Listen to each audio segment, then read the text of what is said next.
conditions are normal from the windward side. If you're coming in from the east, the H1 Evabound slows on the hill in Kaimuki. For the Traffic News Network, I'm Malin Moore. I'm Malin Moore, and I'm a career changer. When I was a kid, my cousin was a voiceover announcer for a television station, and I'd be watching TV and I'd hear him do voiceovers, and I was so impressed. And even as a teenager, I had a pretty deep voice. So I really knew I wanted to get into voiceovers or into radio or television. So I think through the years, I worked on my voice, but I never had any serious formal training.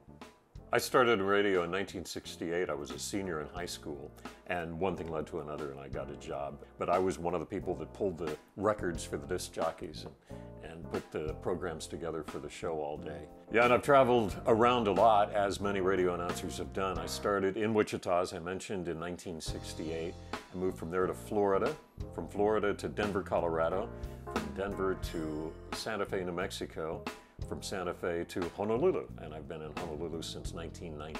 I was really brave when I came to Hawaii. I came without a job, and I went to Crater and I got a job just a matter of a few weeks after I arrived here. Austin Valley was a very, very forward-thinking person and gave me a job as an afternoon announcer and doing production.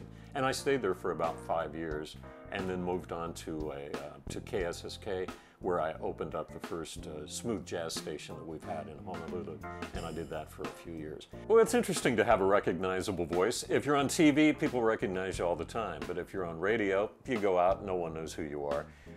Once in a while, they do. I was at the grocery store the other day, and the kid that was bagging my groceries asked for paper or plastic, and I said, paper. And he says, "Are you Malin Moore?" And I said, "You got that from me saying paper?" You know, radio doesn't pay the best. It's not the highest paying profession there is. So I needed some other type of thing to put together to make some extra money. And voiceovers was very intriguing, because I knew a guy in Florida when I lived down there that was making, every time a spot would play, he'd make $500. He was union, and it was very good money. And I thought, well, maybe that's a good way to supplement my income while I'm doing radio. I got the job at KGMB, and have been working there ever since, which is now Hawaii News Now. At Hawaii News Now, there's two of us that do voiceovers on a regular basis. There's one guy who does the "coming up next is the weather with Guy Hoggy," and then there's me. I'm the one that does most of the commercial stuff. I'm the one that you hear saying, "This portion of Hawaii News Now is brought to you by Lex Brody Tire Company."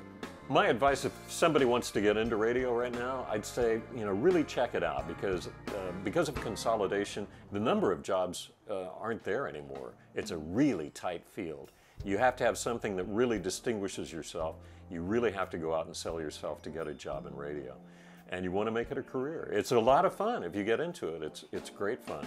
I got into the website design business in about 1995. I was program director of CD 101.9, which was the smooth jazz sister station to KSSK.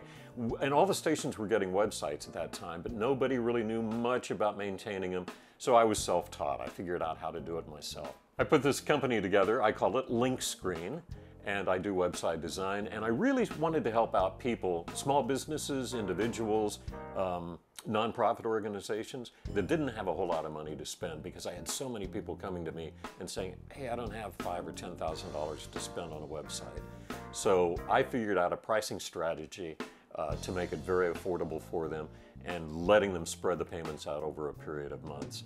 Made it easy for them to go to a website, which they need. Everybody needs a website now. It's your calling card, it's your business card for your company, and made it affordable, and it's worked out.